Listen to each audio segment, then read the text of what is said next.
Hello, and welcome to this episode of Sewing is Hard with American Duchess and me, Abby. Okay, so today I wanted to talk to you all about the new bigger project that has just come up for Lauren and I that we have a fairly tight deadline on, but I'm super stoked about.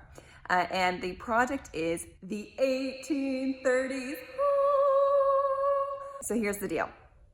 Lauren and I, we have always wanted to do like completely wackadoodle, over the top, outrageous 1830s outfits. And if you don't know what the 1830s outfits are and that era, it's basically everyone got really drunk and really stoned and tried to look as ridiculous as possible. We're talking big sleeves, huge like bell skirts. And then women had like this wacky ass hair that sometimes just like stuck straight up. And then they also had like all these curls, and then they would have these bonnets that were just like, poof, like the dinosaur from Jurassic Park. And then on top of that, you would have more bonnets that were huge and like just boom, massive. And you would then have pelerines or collarettes or canazots, these white or matching color collars that would have dagging and embroidery and white work. And the sleeves, like I said, they were just like, poof, poof, like huge. And and it was just really over the top for women at this point in time in history. Okay, that's a lot, right? It's a look. The other part about the 1830s is that fabric manufacturing at this point in time has shifted quite a bit. It's really industrialized. Fabric, especially printed cottons, are really cheap at this point in time. They really loved bright ass, over the top printed cotton patterns at this moment in time in history. So 1830s, it was just like they took a bolt of fabric to kindergarten class and they gave them like fabric dyes and went, "Here kids, go to town, woo, project time."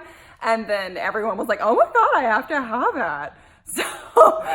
So the more obnoxious, the better when it comes to the 1830s. Now, Lauren and I have never had an excuse to go there. We've always wanted to go there, but we've never had the chance until now. Because as a reward for our very hard work this year and writing our second book and succeeding in business and just kicking butt all around, and we're very excited about it, we've decided to go to the Dickens Fair in San Francisco / Daly City this Christmas season. And so what this means is that I have to create an entire 1830s wardrobe in 2 months. And I'm not just saying, oh, I have to make a dress. No. I have to make everything except the corset and the shift. Because the shift, I'm just going with my 18th century one. If y'all don't like it, I don't know what to tell you. And the corset, I actually bought from Cynthia at Red Threaded. So I already have my 1830s corset. I already have my shift. I have drawers, split drawers that I've used for other things as well. But I don't have any petticoats. I don't have a bustle pad. That's actually what they call them. I'll talk about that later. And I don't have a gown. I don't have a pelerine. I don't have a bonnet. I don't have really anything. I do have fabric and I do have plants. So that is what I'm doing now, is just, head first into the 1830s. Balls to the walls, ladies. Balls to the walls. And gentlemen too. I'm really excited. I've already started on the corded petticoat and I've been documenting that experience already. So we'll just go from there. And yeah, hang on tight, guys, because we got a lot of stuff to make in 2 months and I'm already nervous. All right, until next time, bye.